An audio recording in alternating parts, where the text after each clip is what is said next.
Last class में मैंने आपको ब्रांच अकाउंटिंग के बारे में बताया था, कुछ बेसिक कॉन्सेप्ट्स बताए थे। तो ब्रांच अकाउंटिंग जहाँ पे एक हेड ऑफिस है और बाकी सभी जगह ब्रांचेज हैं, वो अलग अलग शहरों में अलग अलग लोकेशन पे ब्रांच है। ब्रांच क्या करते हैं, हेड ऑफिस के बिहाफ पे सामान बेचते हैं, जो भी सेल होता है वो ब्रांच में होता है। आप अकाउंटेंट हो ब्रांच के या हेड ऑफिस के? आप अकाउंटेंट हो ब्रांच के या हेड ऑफिस के? जोर से बोलो, हेड ऑफिस के। तो आपको क्या करना है, हेड ऑफिस की अकाउंटिंग करनी है उस पर्टिकुलर ब्रांच के लिए जिसके बारे में वो बोलेगा, और आपको प्रॉफिट और लॉस कैलकुलेट करके बताना है। ओके, यहां पे मैंने आपको बताया था कि यहां पे जो अकाउंटिंग होती है वो डेटर सिस्टम के बारे में बताया था कि अकाउंटिंग में हम लोग 4 अकाउंट बनाते हैं, branch account, branch debtor account, goods sent to branch account and branch stock account. होता और भी है, ये मेन होते हैं।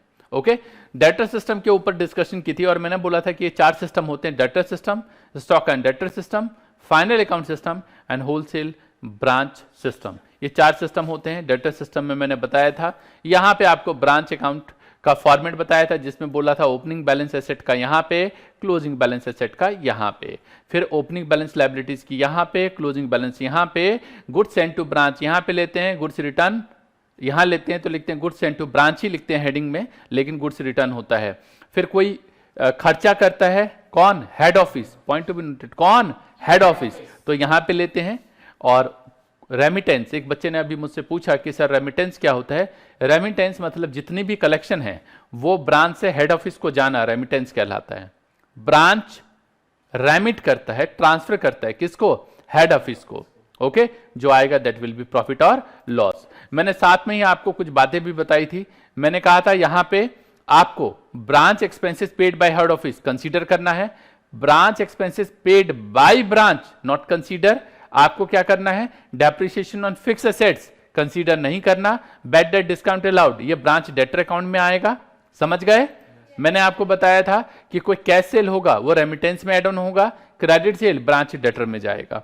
फिर यहां पे बताया था रेमिटेंस में कैश सेल, कहीं से भी पैसा आया वो सब जुड़ेगा, cash sale, collection from debtor, sale of fix asset, सबको जोड़ेंगे, लेस करेंगे any expenses paid by branch, जो आएगा उसको बोलेंगे रेमिटेंस। अगर आप सीए करना चाहते हैं और सीए फाउंडेशन में आप एनरोल करना चाहते हैं तो आप ज्वाइन कर सकते हैं अन अकेडमी को।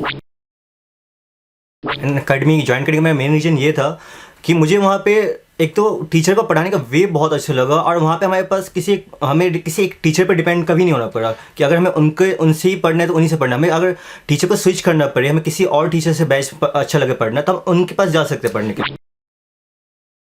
तो डाउट कैसे होता है सर? डाउट का टीचर का एक तो आप क्लास, अगर आप लाइव क्लास ज्वाइन करते हैं तो आप ऑन लाइव टीचर से बात करके चैट बॉक्स में, और अब न्यू फीचर ऐड होता है एकेडमी का, हम टीचर से ऑन माइक, हम सीधा क्लास ऑन लाइव क्लास में हम उनसे माइक पे भी बात कर सकते हैं। हाँ, ये एक बहुत अच्छा फीचर है। कई बार ऐसा होता है कि टीचर कहीं बिजी हैं, इंगेज हैं, तो आपको एक ग्रुप मिलता है जिस ग्रुप में आप रह के बाकी बच्चे, लेट अस सपोज दैट आपको कोई डाउट है तो आप उस ग्रुप में पोस्ट करते हैं और बाकी बच्चे भी उसका रिप्लाई कर सकते हैं, या टीचर, नो डाउट टीचर तो बाद में रिप्लाई करेंगे। तो ये एक अच्छा फीचर है। अनअकैडमी पर सीए इंटरमीडिएट ग्रुप 1 के लिए एक नया बैच स्टार्ट हो रहा है। यहाँ पर आपको बेस्ट फैकल्टी मिलती है अपनी क्लासेस के लिए। आपके लिए एक स्पेशल ऑफर है, 24 महीने की प्लस सब्सक्रिप्शन सिर्फ 1125 रुपए प्रति माह में मिलता है। रियली ये मजेदार बात है, क्योंकि इतनी कम फीस में शायद आप किसी कोचिंग इंस्टीट्यूट को तो ज्वाइन नहीं कर पाएंगे। अगर आप VIJAY2022 ये कोड यूज करते हैं तो आपको सब्सक्रिप्शन पर एक्स्ट्रा 10% डिस्काउंट मिलेगा। लिंक नीचे डिस्क्रिप्शन में है, तो अभी विजिट करें और join classes for CA intermediate. यहाँ पे ये एक सामने क्वेश्चन है। इस क्वेश्चन में कहता है कि P N. Company of Himachal Pradesh sends goods to its branch at Lucknow. तो ब्रांच कहाँ पे है? लखनऊ। तो आप बनाएंगे Lucknow branch account. The branch sell goods for cash and credit, दोनों पे बेचता है। All the proceeds lies by the branch are sent to the head office and expenses made by the head office except petty cash expenses which are made by the branch out of the cash sent by the head office in his regard. In this regard, the branch keeps a sale journal and debtors ledger only. वो आपको पहले भी बताया था कि branch सिर्फ यही बनाता है। The following is the list of transactions between the head office and the branch for the month ending 31st March. Opening balance दे रखा है आपको, फिर यहाँ पे दे रखा है गुड्स सेंट टू ब्रांच, यहाँ पे दे रखा है goods return by branch, cash sale, cash received on ledger goods. ये क्या है? एक तरीके से cash received on ledger accounts. अभी बताता हूँ। ये एक तरीके से हेड ऑफिस को ब्रांच ने पैसे दिए हैं। Goods return by debtor, point to be noted, goods return by debtor. ये जो गुड्स रिटर्न बाय डेटर है, ये अभी ब्रांच अकाउंट में बताया था, कहीं नहीं आता। डेटर ने रिटर्न किया है। किसने रिटर्न किया है? तो डेटर अकाउंट में आएगा। डेटर से जितनी भी ट्रांजेक्शन है डेटर से रिलेटेड, वो डेटर अकाउंट में आएगा, क्योंकि आप डेटर का ओपनिंग एंड क्लोजिंग बैलेंस लिख रहे हो। डिस्काउंट अलाउड किसको करते हैं? डेटर को, कस्टमर को करते हैं।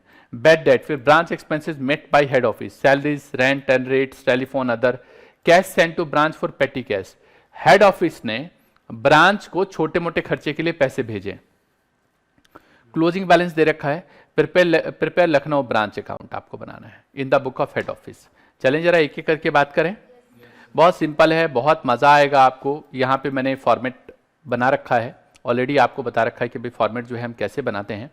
यहाँ पे जो चीजें गिवन है, क्वेश्चन नंबर 1 यहाँ पे बनाएंगे in the book of head office. क्या है यहाँ पे? कौन सा ब्रांच है जी? लखनऊ। ये हमारे पास लखनऊ आ गया। यहाँ पे डिटेल दे रखी है opening balances.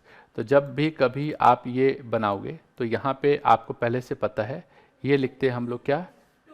To balance BD. Opening balance लिखते हैं यहाँ पे। क्या लिखते हैं? Opening balance.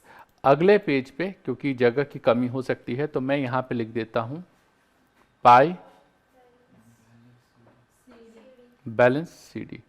तो क्लोजिंग बैलेंस यहाँ पे लिख लेंगे हम लोग। एक एक करके देखते हैं जरा क्या क्या है ओपनिंग बैलेंस में। यहाँ पे स्टॉक, डेटर, पेटी कैश, ये तीनों चीजें हैं। तो जरा जल्दी जल्दी बताओ, स्टॉक कितना? स्टॉक है 5000 का, तो यहाँ पे लिखेंगे स्टॉक और ये अंदर लिखेंगे 5000। डेटर्स 3500 रुपये। फिर क्या बता रखा है? पेटी कैश 150। खत्म। कितना है टोटल? 8650। ओपनिंग लिखा है तो इन्हीं का क्लोजिंग भी होगा पक्का। नहीं है तो ढूंढो, होना चाहिए। 100% होगा। जो मैं बोल रहा हूं उसको ढंग से समझो। 100% होगा क्लोजिंग बैलेंस, चाहिए चाहिए। तो क्लोजिंग बैलेंस ढूंढो। यहाँ पे क्लोजिंग दे रखा है स्टॉक, डेटर, पेटी कैश। नहीं है तो निकालना पड़ेगा, लेकिन चाहिए क्लोजिंग बैलेंस। तो यहाँ पे कितना दे रखा है? स्टॉक है 9000, डेटर है 6000, पेटी कैश है 100 रुपये। ये टोटल करोगे तो 15,100 आएगा। सिंपल। 15,100। इसके बाद क्या है? अब ऊपर से वापस चलेंगे। ओपनिंग बैलेंस और क्लोजिंग बैलेंस लिखने के बाद अगर नहीं मिले तो जो पता है वो लिख लो, जो नहीं पता उसकी जगह खाली छोड़ दो। उसके लिए हम अकाउंट प्रिपेयर करेंगे। आप कहते हैं गुड्स सेंड टू ब्रांच 40,000 का, तो ये कहाँ लिखोगे आप? यहाँ पे ब्रांच अकाउंट में, यहाँ पे to goods send to branch. कितना जी? 40,000। इसके बाद यहाँ पे कहता है गुड्स रिटर्न बाय ब्रांच, मतलब हेड ऑफिस को ब्रांच ने रिटर्न किया। यहाँ पे कोई आउटस्टैंडिंग के बारे में बोला नहीं है, वैसे जगह छोड़ दो, बाद में देखेंगे हम क्या है। तो by goods send to branch return कितना है जी? 2500। और इसके बाद क्या कहता है? ये कैश सेल कितना है? 15,000। और कहता है cash received on ledger accounts 33,000। मतलब ये दोनों चीजें दे रखी है। एक दे रखा है कैश सेल, एक कहता है cash received on ledger account, फिर कहता है गुड्स रिटर्न। ये दोनों ही चीजें, ना ही कैश सेल और ना ही cash received on ledger account, ये दोनों चीजें लेते हैं। दोनों में से कुछ भी नहीं लोगे आप यहाँ पे। समझ गए? हेलो? ठीक है। Goods return by debtor, debtor ने रिटर्न किया है, आप कंसीडर नहीं करोगे। डेटर का ओपनिंग क्लोजिंग दोनों दे रखा है। डिस्काउंट अलाउड ये डेटर में जाएगा, बैड डेट ये डेटर में जाएगा। Branch expenses met by head office, ये जो सैलरी है, रेंट है, टेलीफोन है, अदर है, सारा लिख लो। तो ब्रांच के पास जो एक्सपेंसेस हुए वो वहाँ मतलब लिखोगे आप। क्या लिखोगे यहाँ पे? बैंक या कैश अकाउंट से। क्या क्या है जरा एक एक करके बताना चालू करो। जैसे सबसे पहले सैलरी एंड वेजेस है, कितना है? 5000। आगे रेंट एंड रेट्स कितना है? 3,000, टेलीफोन 1,000, फिर अदर 1,500, टोटल करो, ये टोटल दे रखा है 10,500 का। फिर यहाँ पे क्या कहता है, cash send to branch for petty cash, मतलब ये हेड ऑफिस नहीं भेजा है, किसने भेजा है पैसा, हेड ऑफिस ने। तो एक काम करो, ये फिर इसी हेडिंग में आएगा, यहाँ नहीं आएगा। पेटी कैश के लिए पैसे भेजे हैं वो यहीं पे लिखोगे, समझ गए? तो यहाँ पे लिखेंगे पेटी कैश। कितना अमाउंट है, 1200। टोटल आप लिखोगे, कर लेना, 11,700 आएगा। हो गया? इसके बाद और क्या है, ये हो गया। क्लोजिंग बैलेंसेस में दे रखा है। अब जरा ध्यान से देखो, मैंने ये ओपनिंग बैलेंस ले लिया, ये ले लिया, goods sent to branch during the year, फिर गुड्स रिटर्न बाय ब्रांच है, ओके, कैश सेल है, फिर cash received on ledger accounts दे रखा है आपको, है ना। यहाँ पे दे रखा है गुड्स रिटर्न बाय डेटर दे रखा है, डिस्काउंट अलाउड है। काम करते हैं, ज़्यादा ना दिमाग नहीं चलाते, डेटर से रिलेटेड आप अकाउंट बना ही लो, क्योंकि कलेक्शन फ्रॉम डेटर है इस क्वेश्चन में। देखो जरा, वैसे cash sent to branch for petty cash ये है, collection from debtor, goods return by debtor नहीं, ये नहीं दे रखा। तो एक काम करो, ज़्यादा क्लैरिटी बन जाएगी अगर आप अकाउंट प्रिपेयर कर लोगे। तो बना लें, ब्रांच डेटर अकाउंट बना लेते हैं ताकि आपको मैं बता सकूं। तो ये लो branch debtor account, branch debtor account, यहाँ पे लिखोगे टू बैलेंस BD 3,500 है, और यहाँ पे है बाय बैलेंस CD, ये दे रखा है यहाँ पे 6,000। डेटर से रिलेटेड जो जो चीज़ें हैं वो उठाओ, जैसे ये नहीं है, गुड्स रिटर्न बाय ब्रांच नहीं आएगा, कैश सेल नहीं आएगा, cash received on ledger accounts ये 33,000, अभी बताता हूँ क्या ये। फिर goods return by the debtors, debtors ने रिटर्न किया, कितने का माल रिटर्न किया, 3,000 का। तो जब ये रिटर्न करेंगे तो डेटर कम होगा, हाँ जी, तो बाय सेल्स रिटर्न कितना, 3,000 का माल वापस किया। फिर क्या कह रहे हैं यहाँ पे, डिस्काउंट अलाउड, 1,000 रुपये का हमने डिस्काउंट दिया, तो बाय डिस्काउंट 1,000 रुपये का। और क्या दे रखा है इसके बाद, बैड डेट, डूब गया पैसा, कितना, 1,500, तो बाय बैड डेट कितना, यहां पे मजे की बात बताऊं, बाय बैंक अकाउंट से कलेक्शन, ये जो 33,000 है ना, वो कलेक्शन ट्रीट करोगे, क्योंकि पता है क्या बोल रहा है, ये कह रहा है यहाँ पे कि cash received on ledger account. इसका मतलब ये है कि 33,000 उन्होंने डेटर से ही कलेक्ट किए होंगे, और तो कहीं से कलेक्शन होगी नहीं। और कुछ है इसमें, देखो दोबारा से समझो, यहाँ पे दे रखा है कैश सेल, वो यहाँ नहीं आता। ये दे रखा है cash received on ledger account, फिर goods return by debtor, discount, bad debt, और कुछ भी चीज़ नहीं है। Cash sent to branch for petty cash, ये सब चीज़ें दे रखा है, और कुछ नहीं है। तो एक तरीके से ये जो दे रखा है ये कलेक्शन फ्रॉम डेटर ही होगा, ओके।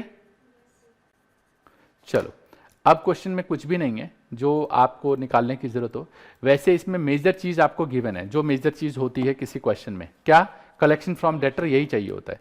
तो 33,000 प्लस 3,000 प्लस 1,000 प्लस 1,500 प्लस 6,000, ये टोटल आएगा 44,500, 44,500। तो 2 क्या लिखवाया था,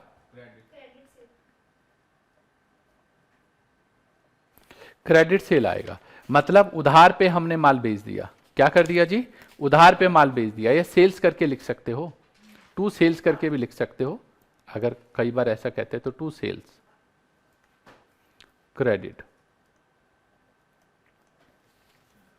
कितना अमाउंट है, 41,000। अब मुझे 33,000 चाहिए, तो अगर मैं रेमिटेंस निकालूंगा तो मुझे पता है कैश सेल क्वेश्चन में गिवन है, देखो ना कितना है कैश सेल, देखो कैश सेल कितना है, 15,000 है, तो लिख दिया हमने cash cell 15,000। Collection from debtor ये है नहीं है, कितना आ जाएगा जी? 15,000 प्लस 33,000, ये है 48,000। कोई खर्चा है नहीं है, तो 48,000 रेमिटेंस में आ जाएगा। तो जब आप यहां पे लिखोगे बाय रेमिटेंस, है ना, तो 48,000 आएगा। और क्वेश्चन में कुछ भी नहीं है, निकालने बैलेंस। हाँ जी, तो ये आ गया 2500, 48,000 और कुछ नहीं है इस साइड, और ये 15,100, तो 65,600 आएगा। इधर भी 65,600, इसमें से ये माइनस कर दो, 8650 माइनस 40,000 और माइनस 11,700। जब माइनस करोगे तो जो बैलेंस आ रहा है वो आपके पास आ रहा है 5250 का। तो 2 प्रॉफिट 5250। सर यहाँ पे डेटर अकाउंट क्यों बनाया आपने? डेटर की तो जरूरत नहीं थी। हाँ बिल्कुल सही कह रहे हो, डेटर की जरूरत नहीं थी। पता है क्यों? क्योंकि क्वेश्चन में ओपनिंग बैलेंस भी गिवन था, क्लोजिंग बैलेंस भी गिवन था, और ये कलेक्शन फ्रॉम डेटर ये भी गिवन था। तो आप नहीं बनाओगे तो भी चलेगा, इसकी नीड नहीं है क्वेश्चन में। हमको क्या चाहिए? रेमिटेंस चाहिए। ये कैलकुलेशन आपको वर्किंग नोट में करना पड़ेगा। समझ गए? चलो एक अगला क्वेश्चन देखते हैं। मेरे ख्याल से इसमें किसी प्रकार की समस्या नहीं होगी, या है कोई क्वेश्चन में डाउट? नहीं है? एक अकाउंट और बोला है, फिर अगले पे चलेंगे। बोला है goods send to branch account बनाओ। क्या बनाओ? Goods send to branch account. बहुत इजी है, देखो कैसे। यहां पे चेक करो, गुड्स सेंड टू ब्रांच की कौन सी एंट्री? 40,000 की एंट्री है। कितनी की एंट्री है? 40,000 की एंट्री है। तो जो यहां पे हम लोग लिखने वाले हैं गुड्स सेंड टू ब्रांच में, बाय एल ब्रांच अकाउंट, कितना?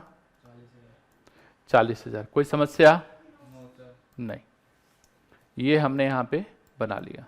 इसके बाद क्या कह रहा है क्वेश्चन में, ये बताओ। ये हो गया कंप्लीट। इसके बाद यहां पे 2500 रुपये का लिख लूं, तो 2 लखनऊ ब्रांच अकाउंट से। ये है गुड्स सेंट, कितना? बोलो जरा। 2500। अरे ये गुड्स सेंट है, ये कितना है? 2500 है। ये क्या है? Goods return. बैलेंस जो आएगा टू ट्रेडिंग काउंट करके आएगा। समझ गए? या तो ट्रेडिंग काउंट करके लिखते हैं या परचेजेस करके लिखते हैं, मर्जी है, मैं दोनों लिख देता हूं। या तो 2 परचेजेस करके लिखोगे या फिर ट्रेडिंग काउंट करके लिखोगे। ये आएगा 37,500। मतलब हमने या तो 37,500 का माल खरीदा होगा या ट्रेडिंग काउंट में लिखा होगा, वहां पे भी परचेजेस ही आता है, आपको ऐसे दिखाना है। समझ गए? नेक्स्ट क्वेश्चन सेकंड है। यहां पे कहता है कि Moon Limited invoiced goods at cost to its branch situated in Gujarat.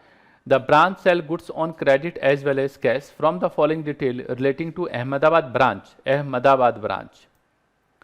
Prepare a branch account to ascertain profit और लॉस। डिटेल दे रखा है, goods receive from Moon Limited, फिर goods return to Moon Limited, cash sale, credit sale, allowance to customer.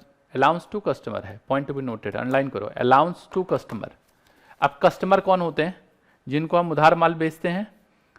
समझ गए? तो branch debtor account में जाएगा ये भी। फिर आगे देखा है general trade charges, return from customer, bad debt, discount allowed to customer, cash receive from debtor, rent and rates दे रखा है। इस साइड क्या दे रखा है जी?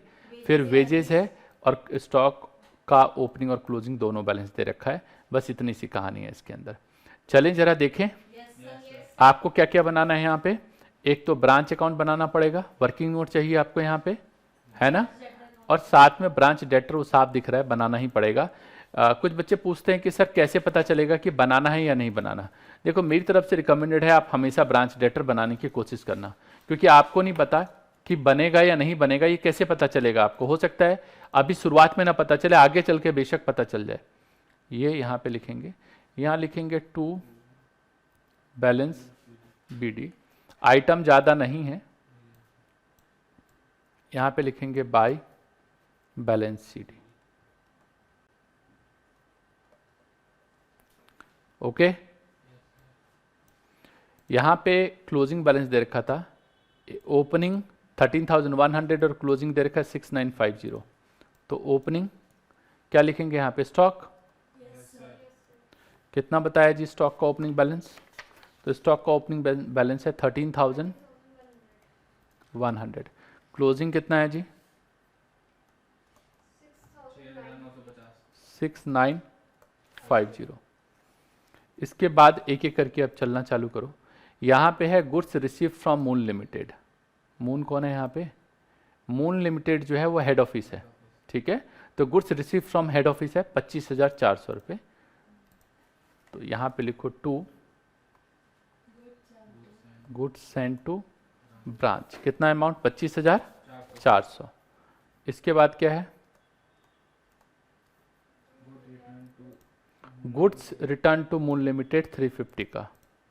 तो यहीं पे लिख दें by goods send to branch से रिटर्न 350, ठीक है। इसके बाद आगे क्या दे रखा है? Cash cell and credit sale. Cash cell नहीं लेते, कैश सेल कहाँ लेते हैं? चलो वर्किंग, ये आप फॉर्मेट पहले से बना के रखना। कैश सेल कितना अमाउंट है कैश सेल का? 16,500, वो आप यहाँ पे लिखोगे। और क्रेडिट सेल है, उधार पे सेल है, तो आप बनाओगे branch debtor account, branch debtor account. यहाँ लिखोगे टू बैलेंस BD, यहाँ लिखोगे बाय बैलेंस CD। दे रखा है यहाँ पे टू सेल्स। कौन सा सेल? क्रेडिट 30,000 लिख ले। आगे क्या दे रखा है? चलो अलाउंस टू कस्टमर 150 का। तो कस्टमर को जब अलाउंस दोगे तो बाय अलाउंस टू कितना? 150 आएगा ना, या कुछ और फिगर लोगे? 150 आएगा। आगे क्या दे रखा है यहाँ पे? जनरल ट्रेड चार्जेस है 650 का। ये कहाँ लेना है? हाँ जी, एक्सपेंस है ये, यहाँ पे लोगे टू बैंक अकाउंट से या कैश अकाउंट से। हेड ऑफिस के सर पे एक खर्चा पड़ेगा, क्या लिखोगे यहाँ पे? General expense. कितना अमाउंट है? 650। और कौन कौन से खर्चे हैं सारे लिखो यहाँ पे। रिटर्न्स फ्रॉम कस्टमर, 300 रुपये का माल कस्टमर ने रिटर्न किया, कहाँ पे लिखोगे? Bye sales return. 300 रुपये का माल किया रिटर्न। इसके बाद क्या बोल रहे हैं यहाँ पे? डूब गया 300 रुपये का माल, बैड डेट, यहीं लिखेंगे बाय बैड डेट्स 300 रुपये। और क्या बता रहे हैं यहाँ पे? डिस्काउंट अलाउड टू कस्टमर 1200, वो भी यहीं आएगा बाय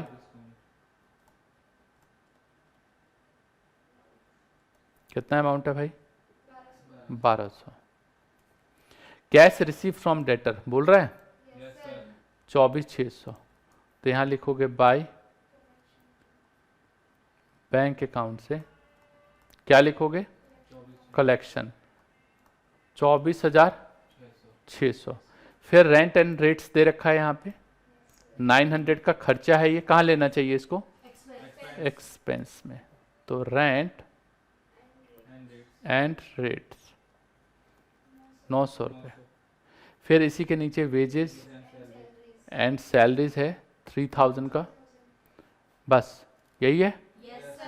एक चीज़ और बता दूं, किसी को भी क्लोज करने से पहले ऊपर से लेकर नीचे तक पूरा पढ़ोगे। Goods receive from Moon limited हो गया, रिटर्न हो गया, कैश सेल हो गया, क्रेडिट सेल हो गया, अलाउंस ले लिया, जनरल ले लिया, रिटर्न फ्रॉम कस्टमर ले लिया, बैड डेट डिस्काउंट अलाउड ले लिया, कैश रिसीव फ्रॉम डेटर ले लिया, रेट एंड टैक्सेस ले लिया, ये वेजेस एंड सैलरी ले लिया, ओपनिंग क्लोजिंग हो गया सारा। आप सबसे पहले डेटर क्लोज करो। ये यहाँ पे ओपनिंग बैलेंस पता नहीं किस साइड का ज़्यादा आ रहा है, इस साइड का पहले टोटल करो। 24,600, 150, 300, 300 और 1200, ये इस साइड का ज़्यादा आ रहा है, क्रेडिट साइड का कम है और डेबिट साइड का ज़्यादा है। देख रहे हो यहाँ पे कुछ पता चला आपको? अब आपको कैसे पता चलेगा कि बनाना है? मैंने बोला था ना आपको क्या करना चाहिए, हमेशा अकाउंट बनाना चाहिए। कौन कौन से अकाउंट कंपलसरी बनाना ही है? ब्रांच डेटर अकाउंट बनाना ही बनाना है, चाहे कुछ भी हो जाए, बोले या ना बोले, आप वर्किंग नोट में बनाओगे। तो 3,450 यहां पे लिख लूं डेटर, 3,450, तो 6950 ये जोड़ोगे तो 10,400 आ जाएगा। हो गया? यहाँ पे खर्चे में कोई नहीं है और, तो 650, 900 और 3,000, ये आएगा 4,550, ये 13,100। अब एक चीज़ ये है, यहाँ पे है जो बहुत बड़ी फिगर है, बाय बैंक अकाउंट से रेमिटेंस, वो निकालना पड़ेगा आपको। तो कैश सेल हो गया, कलेक्शन फ्रॉम डेटर 24,600, तो यहाँ पे लिखोगे 24,600, ये है नहीं, ये है नहीं, तो 16,500 प्लस 24,600 क्या हुआ? बोलो बोलो बोलो, बोल दो भाई, क्या हो गया? एक्सपेंसेस यहाँ पे क्यों लिखोगे? एक्सपेंसेस पेड बाय ब्रांच लिखा है क्वेश्चन में, एक्सपेंसेस पेड बाय ब्रांच है? नहीं है ना, तो फिर 41,100 वो नहीं लिखोगे बच्चा। 41,100 प्लस 350 प्लस 10,400, तो ये आ जाएगा 51,850, 51,850, 4,550, 25,400, 13,100, तो 8800 ये दिखा रहा है एक तरीके से कि भाई 8800 का क्या होना चाहिए, इसका प्रॉफिट होना चाहिए। तो टू प्रॉफिट, या ऐसे भी लिख सकते हो, प्रॉफिट एंड लॉस अकाउंट से प्रॉफिट। ये एक्चुअली वहां शो करेंगे हम प्रॉफिट को 8800। आप पहले वाले में भी प्रॉफिट एंड लॉस अकाउंट लिख लो, ज़्यादा ठीक है। Generally profit and loss account से ही प्रॉफिट निकालते हैं हम लोग। तो ये प्रॉफिट है, यहाँ पे लिखेंगे to profit and loss account से प्रॉफिट। है कोई समस्या? पता चल गया कैसे करना है? ओके। एक अगला क्वेश्चन है, वैसे तो ये क्वेश्चन लिखा है यहाँ पे रिवीजन के लिए, लेकिन यहाँ पे थोड़ी सी चीज़ें ज़्यादा है। अकाउंट जो है वो काफ़ी सारे बनेंगे यहाँ पे। ऊपर में कहता है from the following transaction relating to Bhopal branch prepare a branch account in the Pune head office, all expenses are paid by branch, all expenses are paid by branch as per the arrangement with the head office. ये line underline कर लो। कहता है all expenses paid by branch, मतलब head office ने ये बोल रखा होगा कि भाई ऐसा है, जितने भी खर्चे करने हैं वो अपने यहाँ से कर दो और बाद में ये पैसे जो टोटल बनते हैं उसमें से काट लेना। समझ गए? तो all expenses paid by branch at arrangement with the head office. फिर आगे कहता है बैलेंस में branch stock, debtor, personal computer and branch का बैंक, ये चारों है ना, तो क्लोजिंग बैलेंस में चारों होने चाहिए। इसमें 3 मिसिंग है, तो 3 मिसिंग है तो 3 अकाउंट तो बनाने पड़ेंगे साफ। Branch debtor, branch cash, personal computer बनाना पड़ेगा और ब्रांच स्टॉक का दे रखा है बैलेंस। ट्रांजेक्शन दे रखा है यहाँ पे, गुड्स ट्रांसफर्ड है, गुड्स रिटर्न है यहाँ पे, फिर कैश सेल दे रखा है, क्रेडिट सेल है, सेल रिटर्न है, फिर यहाँ पे अच्छा सेल रिटर्न कौन से सेल की रिटर्न होती है? जो सेल रिटर्न है वो कौन से सेल की रिटर्न है? डेटर की। किसकी है? डेटर की है।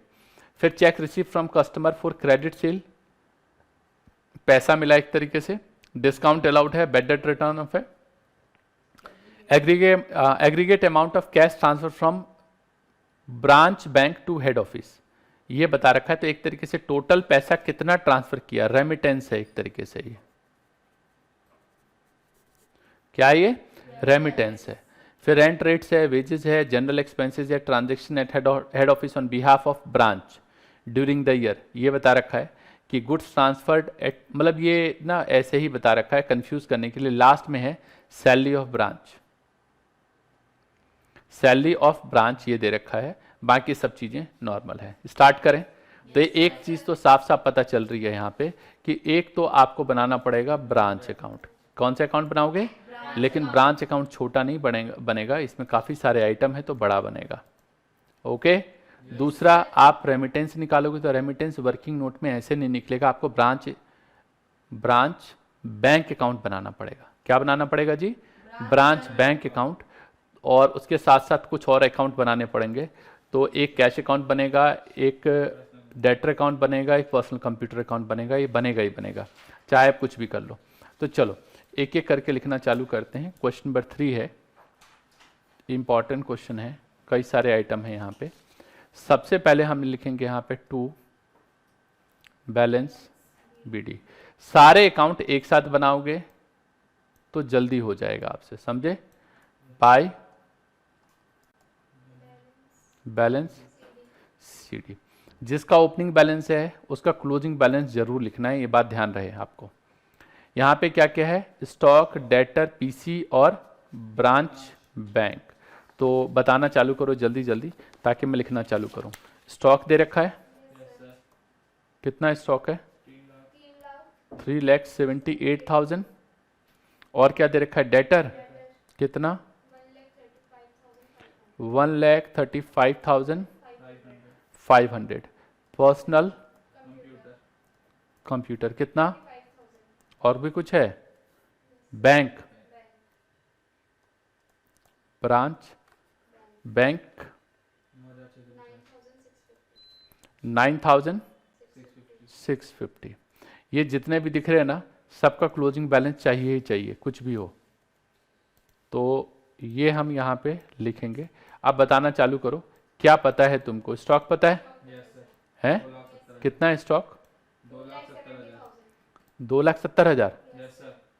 ओके, तो स्टॉक का बैलेंस तो 2,70,000 है, बाकी का नहीं है, वो सब निकालना पड़ेगा आपको। कैसे निकालोगे? ब्रांच, जल्दी बोलो कैसे निकालोगे? ये ब्रांच डेटर अकाउंट से निकालोगे, हाँ या ना? चलो अभी देखते हैं एक एक करके। यहाँ पे ये हो गया, ये क्लोजिंग बैलेंस लिख लिया हमने। ये जरा देखते हैं, इसमें कहता है गुड्स ट्रांसफर टू ब्रांच। ये पता है आपको कहाँ लिखते हैं? तो यहाँ पे लिखेंगे टू गुड्स सेंड टू, पूरा लिखना पड़ेगा, याद रखना, शॉर्ट फॉर्म मत लिखना है। कितना दे रखा है? 7,62,000। और क्या दे रखा है यहाँ पे? Goods return to head office by branch 15,000 का। तो यहीं पे लिख लें, by goods send to branch return है, कितना अमाउंट है? 15,000। फिर क्या दे रखा है यहाँ पे? Cash sales paid into bank 1,56,000। Cash sale है, आपको बोला था कैश सेल हम कभी भी यहाँ पे नहीं लिखते। तो जो रेमिटेंस है ना, वो एक तरीके से यूं समझो कि बैंक अकाउंट ही होता है। क्या होता है? ब्रांच बैंक अकाउंट ही होता है, समझ गए? तो कैश सेल कितने का किया इसने? 1,56,000 का। हाँ जी। तो यहां पे लिखेंगे टू ब्रांच कैश अकाउंट से cash cell paid into bank. बोले या ना बोले, ये तो पे करते ही करते हैं। जितना भी पूरे डे का कलेक्शन होता है वो टोटल बैंक में जमा कराते हैं, ठीक है? उस पर्टिकुलर ब्रांच का बैंक अकाउंट होता है। कहाँ पे होता है बैंक अकाउंट? उस पर्टिकुलर ब्रांच का। तो कैश सेल क्या बोला? पेड इनटू किसके bank account? Branch bank account. अच्छा, यहाँ पे ना ओपनिंग क्लोजिंग का बैलेंस भी होगा, ये इसके बिना तो होगा नहीं। ब्रांच का बैंक अकाउंट का बैलेंस है, वो लिखना है, टू बैलेंस BD और by balance CD। Opening balance है इसका 9650 और क्लोजिंग बैलेंस है वो निकालना है। ठीक है, ये कितना दे रखा, 1,56,000। खत्म हो गया। अब जो आइटम आएगा मैं उसी को उसकी जगह पे लिखूंगा, अदरवाइज सबको नहीं लिखने वाला। क्रेडिट सेल है तो ये यहाँ आता है क्या, क्या बनाओगे, ब्रांच डेटर अकाउंट।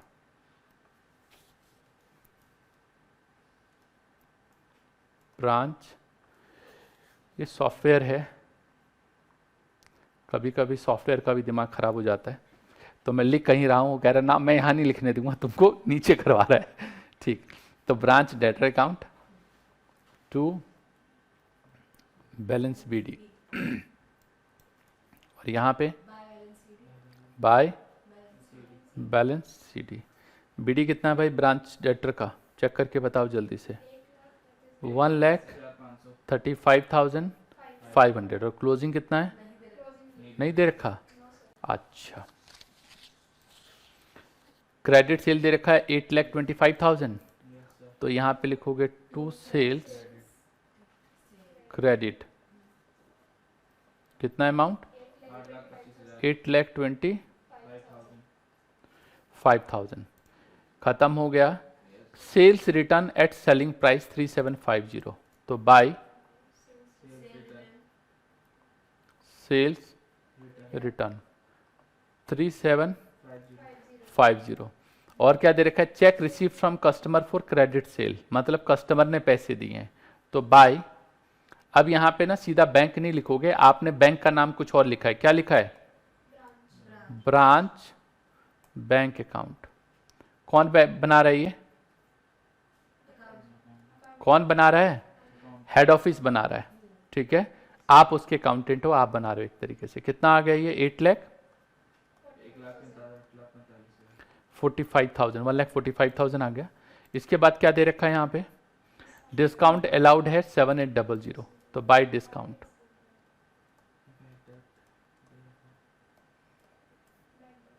उसके बाद क्या है, वो भी बताई दो कितना है, 1,500। उसके बाद क्या है कुछ, बैड डेट हो गया। फिर एग्रीगेट अमाउंट जो है वो किसको पे किया, 8,95,000 हेड ऑफिस को दिया है। तो एक तरीके से यूं समझो ये ब्रांच का बैंक अकाउंट बना रहे हैं, तो ब्रांच का बैंक अकाउंट डेबिट से बढ़ेगा और क्रेडिट से घटेगा। तो अगर वो हेड ऑफिस को पैसा देगा, क्या करेगा, तो पैसे कम हो जाएंगे ना। तो हेड ऑफिस बैंक अकाउंट से, ये रेमिटेंस ही होता है। क्या होता है, एक तरीके से रेमिटेंस होता है। दोबारा समझ लो, ये जो अमाउंट होगा एक तरीके से क्या माना जाएगा, इसको रेमिटेंस, पूरा ही लिख देता हूं मैं ताकि कंफ्यूजन ना हो, ये हम रेमिटेंस के तौर पे गिनेंगे।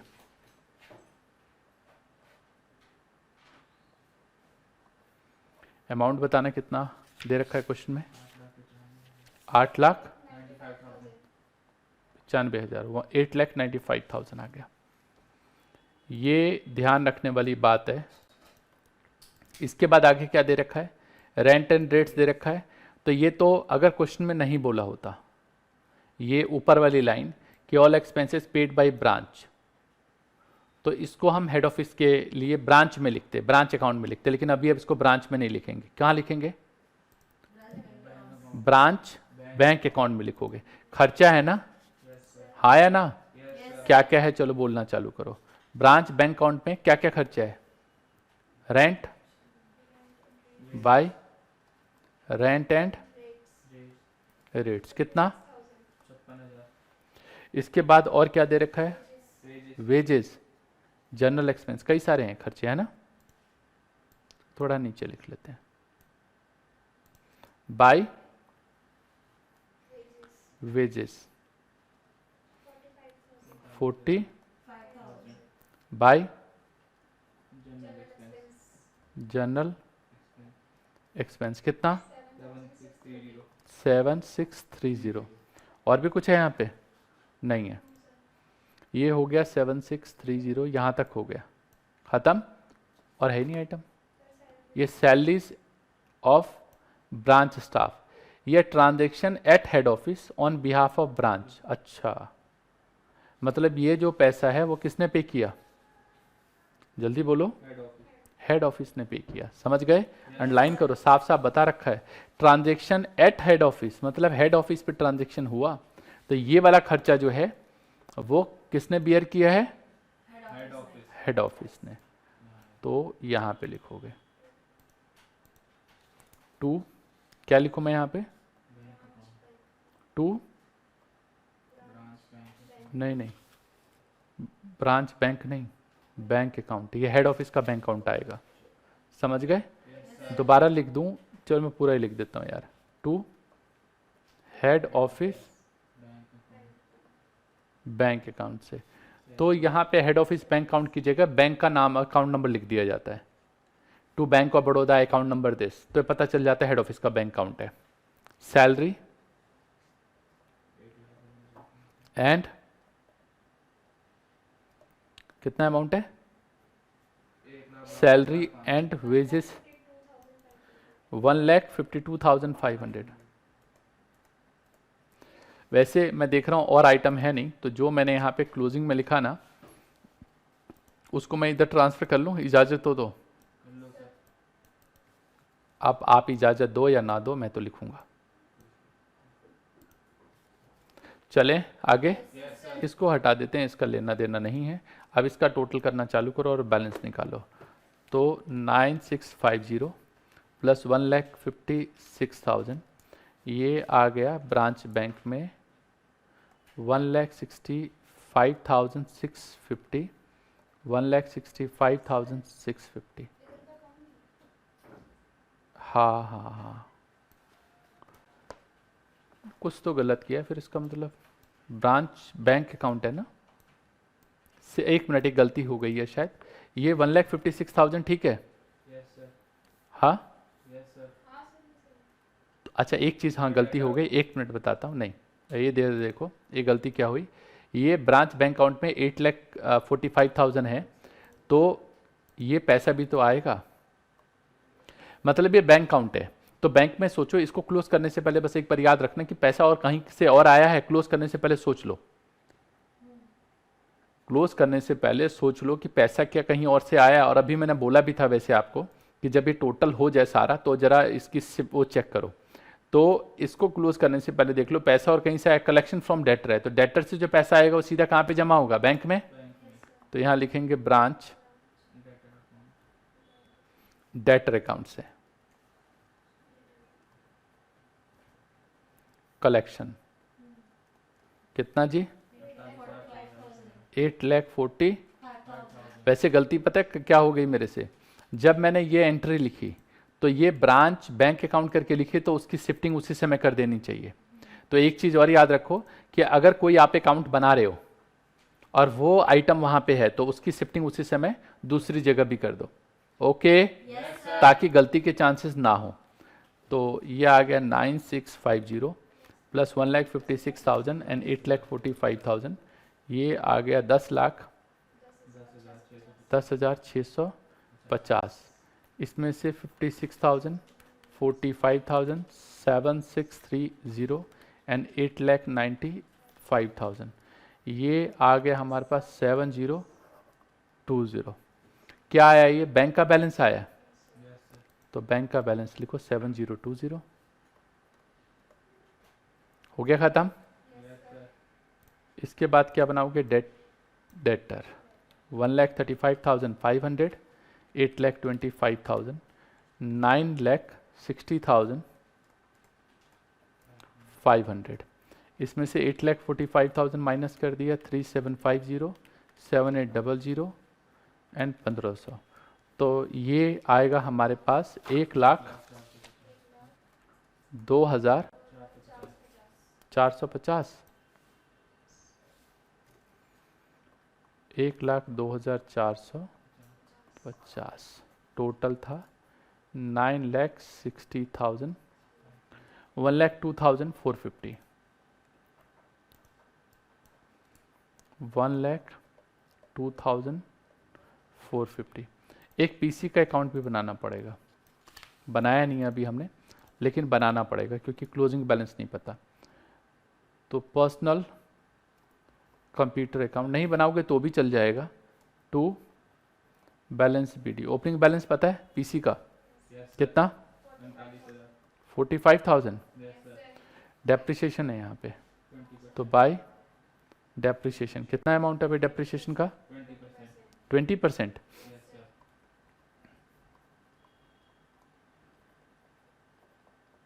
9,000। जो बैलेंस बचेगा वो बताओ।